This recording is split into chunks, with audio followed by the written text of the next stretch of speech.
Madame et messieurs les élus, monsieur le délégué général pour l'armement, madame la secrétaire générale pour l'administration, monsieur le directeur de l'Agence de l'innovation de défense, mesdames et messieurs les officiers généraux, messieurs les présidents et directeurs généraux, mesdames, messieurs, chers amis.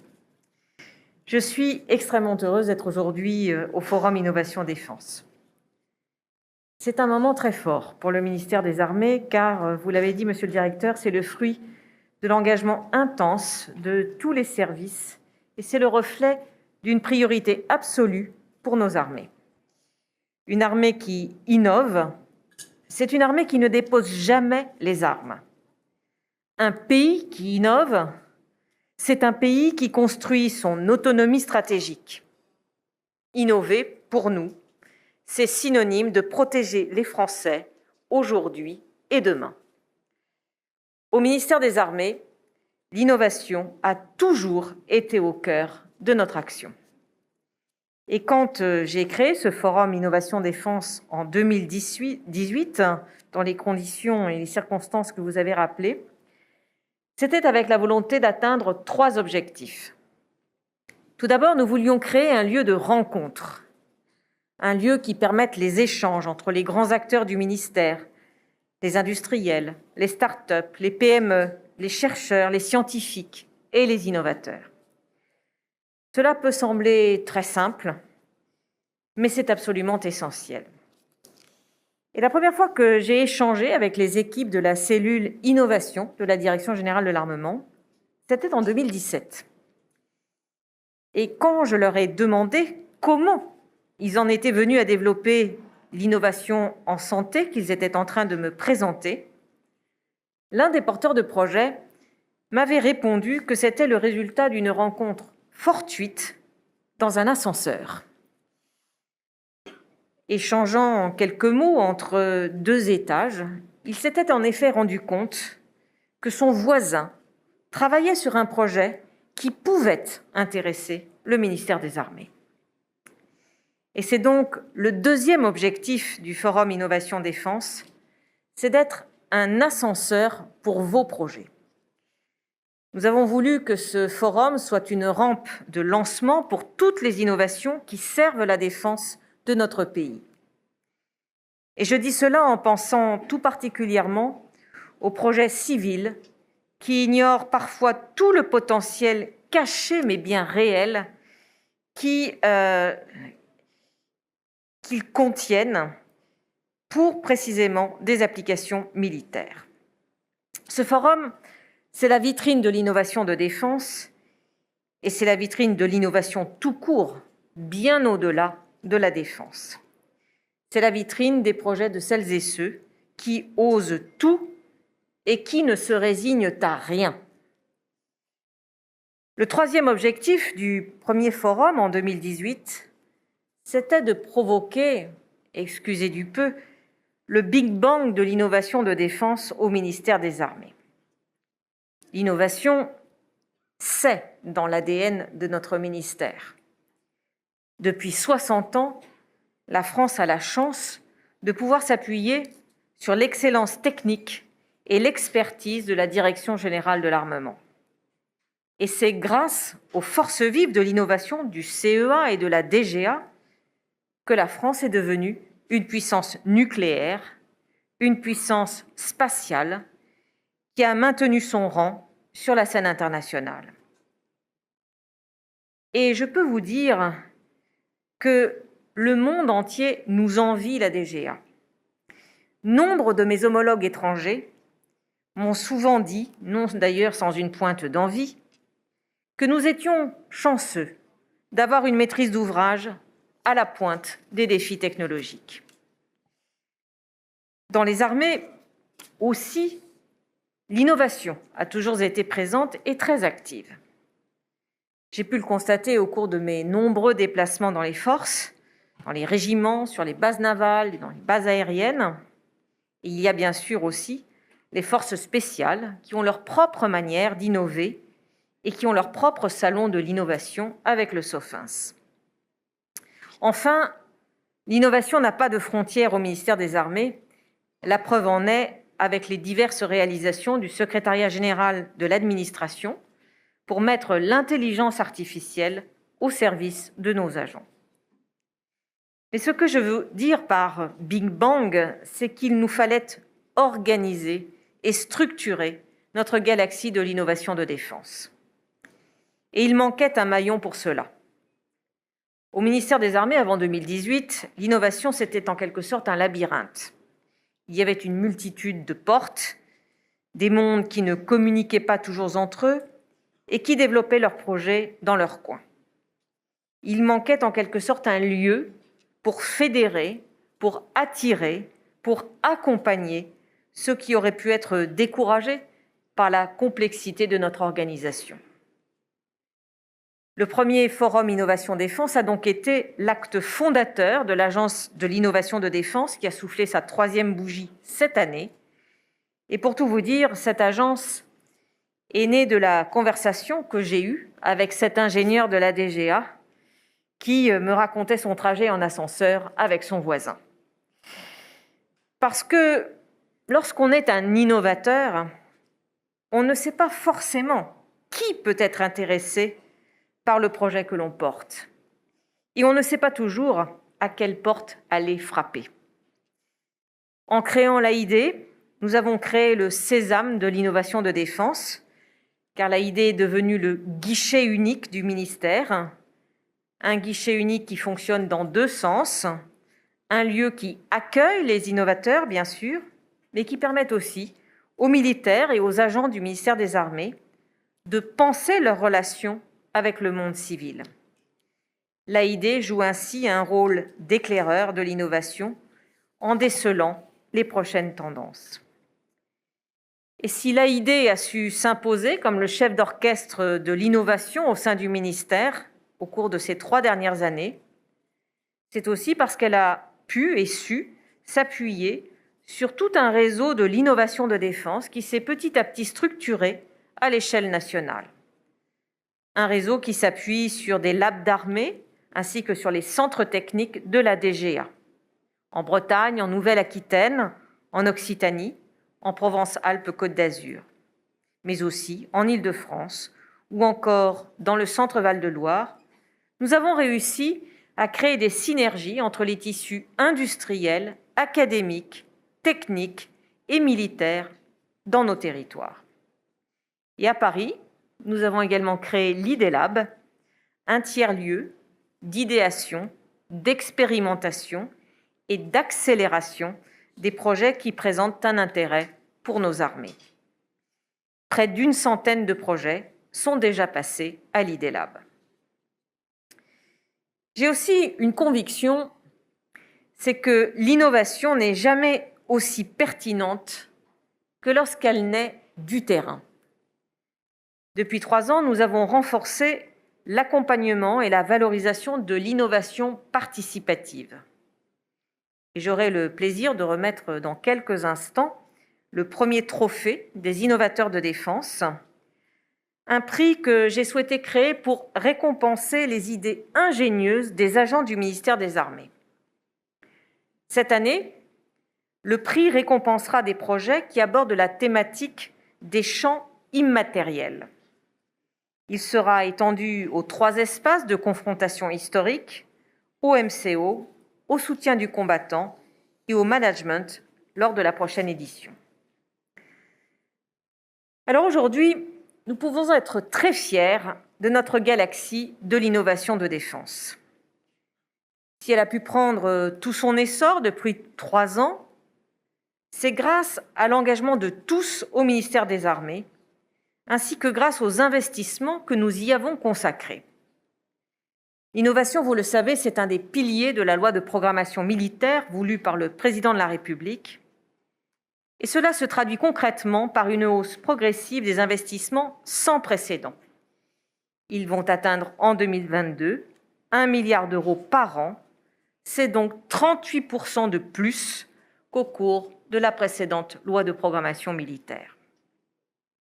Cette hausse de crédit considérable bénéficie d'une part à l'innovation planifiée et d'autre part à l'innovation ouverte, c'est-à-dire l'innovation Au rythme du monde qui bouge. L'innovation planifiée, c'est notamment ce que la DGA fait avec beaucoup de talent et de réussite depuis 60 ans. La semaine dernière, nous avons assuré avec succès la mise en orbite de la constellation de satellites CERES. Et si la France a été capable de se doter du premier système en Europe capable de détecter et localiser depuis l'espace tout type de signaux électromagnétiques en provenance de radars ou de centres de télécommunications, c'est parce que la DGA a su anticiper et investir pendant des dizaines d'années dans des technologies de pointe qui ont façonné ces objets spatiaux.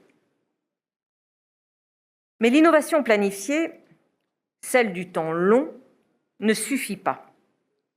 Car il nous faut faire face à l'accélération du tempo des nouvelles technologies pour ne pas être déclassés et pour avoir toujours un temps d'avance. Et j'insiste sur ce point. Actuellement, nous prenons des décisions qui concernent les sous-marins nucléaires lanceurs d'engins de 3e génération. Ces sous-marins seront encore sous les mers en 2090. Est-ce qu'on peut imaginer un sous-marin de 2090 avec des technologies vieilles de 70 ans? Évidemment, non. Il est donc absolument essentiel que nous soyons capables d'intégrer l'innovation dans nos systèmes d'armes au fur et à mesure des avancées, un peu comme nous le faisons avec les mises à jour de nos smartphones. L'image est un peu réductrice, j'en conviens. Car personne n'achète un nouveau téléphone à chaque fois qu'une nouvelle application ou qu'une nouvelle mise à jour est disponible. Je compte donc sur toutes et tous pour accroître notre agilité dans la conduite des programmes d'armement. Et puisque je vous parlais de CERES, je reviens quelques minutes sur l'innovation ouverte dans le domaine du spatial. L'exploitation des potentialités offertes par le New Space doit permettre de réduire les coûts et les délais et d'étendre le réseau d'opérateurs de confiance pour des missions souveraines en s'appuyant également sur des start-up et des PME françaises. C'est ce que nous faisons, c'est ce que nous encourageons. Et c'est d'ailleurs pour cela que nous avons lancé le projet d'innovation Kéronos avec l'objectif d'expérimenter une liaison de communication optique à base de laser haut débit entre un nanosatellite de 20 kg et une petite station sol sur Terre. Pour cela, nous travaillons avec les startups Unseen Labs et Kai Labs, pionnières dans leur technologie, et que le ministère des Armées accompagne avec le fonds DefInvest, doté de 100 millions d'euros, pour accompagner les entreprises françaises dont le savoir-faire est essentiel à la performance des systèmes de défense. Au ministère des Armées, nous avons développé une multitude d'outils pour financer et accompagner les projets innovants. Dans cette palette d'outils, je pense aux appels à projets lancés par l'AID, au Fonds Innovation Défense, qui est doté de 200 millions d'euros et qui est récemment entré au capital de 2 pépites françaises dans le domaine des technologies quantiques, Pascal et Candela, que vous pourrez rencontrer sur ce forum. Parce que le besoin de financement des startups et des PME françaises pouvant proposer des applications pour la défense ne doit pas être un problème. Et je salue au passage l'excellente initiative de France Angels de créer un réseau dédié de Défense Angels, initiative qui est le fruit d'un groupe de réflexion de l'école de guerre, de propositions du GICAT et d'un rapport parlementaire sur le financement de la base industrielle et technologique de défense. Intervenant au stade d'amorçage des startups, le véhicule d'investissement Défense Angels sera ainsi complémentaire des outils que le ministère des Armées a lui-même développés. Pour ce 3e forum Innovation Défense, j'avais à cœur de vous donner des nouvelles des projets qui ont marqué l'innovation de défense au cours des années précédentes et qui progresse. Monsieur le directeur, vous l'avez rappelé, le premier FID avait été l'occasion de mettre en avant un projet qui pouvait paraître fou, celui du flyboard de Frankie Zapata. Mais si l'AID s'est intéressée à ce projet, c'est parce que d'autres nations expérimentent cette nouvelle forme d'hypermobilité et parce que nos forces spéciales pourraient y trouver des applications dans le futur. Depuis 2018, nous avons ainsi financé le projet de Flyboard Air avec une subvention du dispositif RAPID. Les travaux réalisés ont permis d'améliorer la discrétion acoustique, l'autonomie du flyboard et d'optimiser la masse de son moteur. Prochainement, les forces spéciales expérimenteront une plateforme volante individuelle, pilotée, dérivée du Flyboard Air, laissant le pilote libre de ses pieds et de ses mains. J'attends de voir cela. Innover, c'est aussi sauver des vies. Dans le domaine de la santé, le projet Plio, développé par une médecin-chef et une pharmacienne du service de santé des armées, a révolutionné la médecine de guerre. Il s'agit d'un kit de plasma lyophilisé, c'est-à-dire du sang en poudre, qui, au contact de l'eau, devient utilisable en moins de 6 minutes sur un patient, sans qu'il soit nécessaire de connaître son groupe sanguin. Aujourd'hui, ce plasma lyophilisé est utilisé au sein des hôpitaux d'instruction des armées, il est utilisé au combat, au sein de nos armées, ainsi que d'armées partenaires. Cette création est désormais complétée par le STOD, STOD pour sang total eau déleucocyté, qui trouve son innovation dans la pratique, à savoir disposer de poches de sang universelles, transfusables jusqu'à l'extrême avant sur les théâtres d'opération et qui se conservent 21 jours. Innover, c'est aussi imaginer et anticiper les prochains champs de conflictualité. Et c'est ce que nous explorons avec la Red Team, qui s'est mise en ordre de bataille depuis son lancement au cours du FID Digital, c'était il y a 1 an. Cette équipe d'auteurs de science-fiction, chargée de se projeter à l'horizon 2030-2060 pour imaginer les menaces du futur, a présenté ses premiers scénarios sur la thématique des nouveaux pirates. Ces scénarios nous font entrevoir les possibilités d'une nouvelle forme de menace, combinant des capacités dans la manipulation de l'information, de désinformation, de cybernétique, de psychologie, d'ingénierie sociale, de biotechnologie, et que l'on pourrait résumer en une sorte de nouvelle forme de guerre, la guerre cognitive. La guerre cognitive, c'est la capacité à exploiter les vulnérabilités du cerveau humain en ayant recours à toutes les méthodes que je viens de citer. Dans le contexte où, avec le chef d'état-major des armées, nous avons récemment présenté la doctrine militaire de lutte informatique d'influence pour pouvoir protéger nos armées des tentatives de désinformation et de manipulation de l'information dans le cadre de nos opérations, c'est un domaine qui ne relève pas du tout de la science-fiction. Et c'est pourquoi le ministère des Armées lancera d'ici la fin de cette année un nouveau projet qui s'appelle Myriade et qui aura pour mission de permettre au ministère des Armées de mieux comprendre, d'anticiper et d'identifier les facteurs critiques de ce nouveau domaine potentiel de conflictualité, et ceci dans une démarche innovante impliquant plusieurs services du ministère et pouvant associer des PME et des start-up sur la question des menaces cognitives. À chaque forum Innovation Défense, évidemment, ces nouveautés.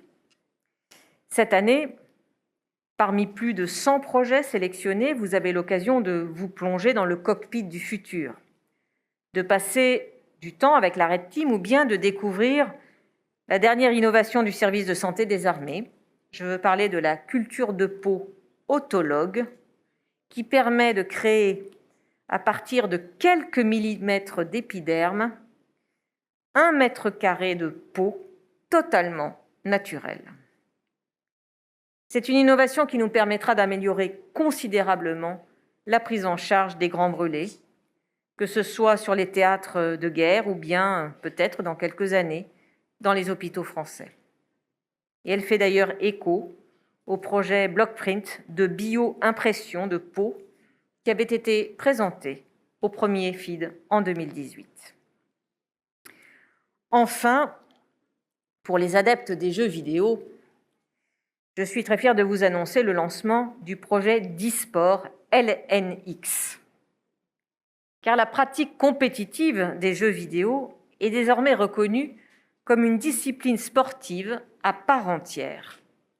Et c'est un secteur qui présente un potentiel très élevé pour susciter des projets de recherche, en particulier dans le domaine cognitif et dans celui de la formation. Demain, piloter un char de combat comme le Griffon, ce ne sera pas si différent que de s'orienter dans un jeu vidéo à l'aide d'un joystick. Alors, il y a évidemment un potentiel d'attractivité et de rayonnement considérable. Nos militaires sont jeunes. FIFA et Battlefield font souvent partie de leur environnement quotidien.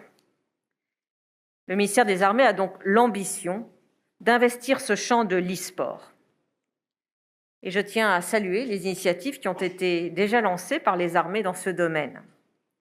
Nous allons aller encore plus loin aujourd'hui avec LNX, qui est une initiative tripartite qui associe l'AID, les jeunes de l'IHEDN et les clubs d'e-sport montpelliérains, MTP e-sport, afin d'offrir à nos armées une structure unique pour faire vivre leurs projets d'e-sport. Et pourquoi pas, un jour, doter le ministère des Armées d'une équipe de cyberathlètes, tout comme d'autres nations l'ont déjà fait. Mesdames et messieurs, le Big Bang de l'innovation de défense a bien eu lieu. Depuis 3 ans, le ministère des Armées a révolutionné sa façon d'accompagner l'innovation, de la faire grandir et de la faire vivre au profit de nos armées. Nous avons aussi mis l'accent sur des domaines essentiels, je pense à l'intelligence artificielle, au quantique ou aux soldats augmentés. Autant de nouvelles technologies qui suscitent bien sûr l'intérêt, mais aussi parfois la crainte. Dans son dictionnaire des idées reçues, Flaubert définit l'innovation comme toujours dangereuse. Sans aller jusqu'à l'excès et la diabolisation de l'innovation, nous avons parfaitement conscience que les nouvelles technologies posent des questions inédites, en particulier dans le domaine éthique. Et c'est pourquoi j'ai souhaité créer un comité d'éthique de la défense en 2019. La création de ce comité répond à une question très simple. Quel monde voulons-nous pour demain? Quelle éthique aujourd'hui? Pour quelles armées demain? Le ministère des Armées est donc en ordre de bataille pour garder l'avantage sur le terrain. Mais soyez certains d'une chose, nous ne laisserons jamais une ambition de supériorité opérationnelle porter atteinte à l'intégrité de nos soldats et aux valeurs de la France. Je vous souhaite un excellent FID 2021. Merci de votre attention.